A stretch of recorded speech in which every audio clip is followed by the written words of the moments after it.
I grew up in the Kingsbridge section of the Bronx, and you know, between 1988 and 1993, we saw a real high spike in murders. You know, we were averaging about 2,000 murders a year. How many of you guys in here have friends that have been murdered or shot or a victim of violence? So a lot of you have seen violence in the Bronx, and that's always been part of the history of the Bronx, unfortunately. But one of the things that it's important for you to know is that right now, the Bronx sees about 600 murders a year. When I was growing up in the streets, we were seeing about 2,000 murders a year. I lost close to 20 friends in a 5-year period. 20 funerals in 5 years. So you're basically going to a funeral, you know, about every 3 months.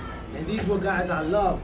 These were my brothers. You know, these were guys I looked up to. Because I was the young guy. I was about 15 years old. How many of you guys in here are 15 years old?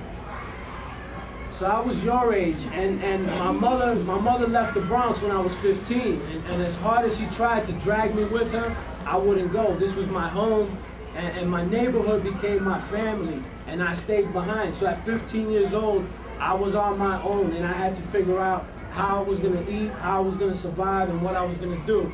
And you know, I turned to all kinds of crimes. You know, unfortunately, it's not something I'm proud about. It's not something I glorify.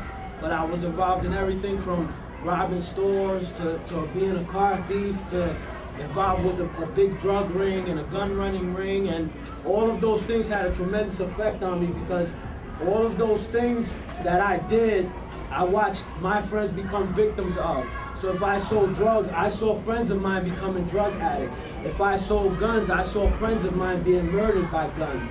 And you know, all these things I did, I brought these things to the Bronx, and people had to pay for some of the things I did. You guys are tough, and you guys are raised to be tough because of your environment. But my message to you is, you're gonna have to fight for your whole life. What is it that you're gonna wanna fight for? Fight for an education, fight for a career, fight for your family. Fight those fights. Don't fight the stupid battles and the demons and get caught up with the drugs and the sex and all that type of stuff. You know, fight the fight that's gonna take you to another level and allow you to become a success. Just like April, who chased her dreams, and she's gonna come up here and talk about her story. My family said, what are you writing a book for? Who's gonna want to read about your life story? Who cares? Nobody care about you. But you know what? The truth of the matter is that's our life right there, and that's our history. And we have to tell our story, because when we tell our story, we educate other people. And I want you guys to realize, if you ever feel like you're never gonna be anybody and you can't make it, that's just you fighting yourself. Don't fight yourself. Pick yourself up. And you could, it's a cliche, do whatever you want to do, but you literally can, and I'm definitely living proof of that. And you know, that's my message to you guys.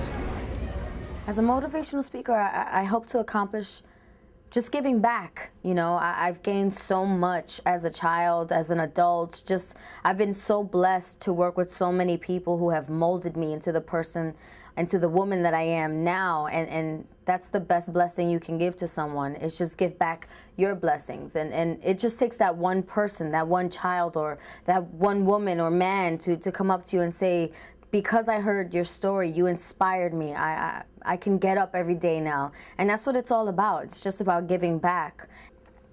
Our target audience is, you know, middle schools, high schools, colleges, juvenile correctional facilities, transitional programs, leadership programs. Our audience is everybody, and the reason I say that is because we can honestly talk to these people. If I haven't been through it, my partner April has been through it. If I can't talk to a woman that's been battered about what it feels like to be battered, I can talk to her about why the man, not why the man is battering her, but the mentality the man may have about battering her. Because as a Latino raised in a Latino family with all that bravado, and I understand where that mentality comes at. From the age of 14, I was being told to put my bitch in check, put my girl in check. You know, if I don't, I'm a punk. You know, I have to explain I can explain that side. April explains the other side. We can go speak about leadership because we're leaders. We're out here making a change. I can speak about success. I can speak about motivation because we know what it takes to motivate yourself. You know, self-motivation more than anything else. We can speak to colleges, and I want to go speak to these college kids, and I don't care if they're graduating from Harvard. I can speak to them and I can teach them something. You guys are going to be so powerful when you leave here, but what are you going to do with that power? Are you going to use it to help this society become better? Are you going to use that power to really help? Or did you just want that Harvard degree so you can live in Santa Monica and have the big house and be filthy rich?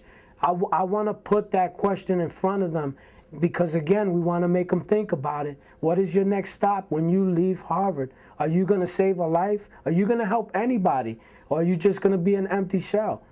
And so our audience is everybody. That could change your whole entire life. So who's going to be a leader today? I'm going to put up both hands. Who's going to put up both hands? So I'm going to say again, what is your next stop? Success. What's your next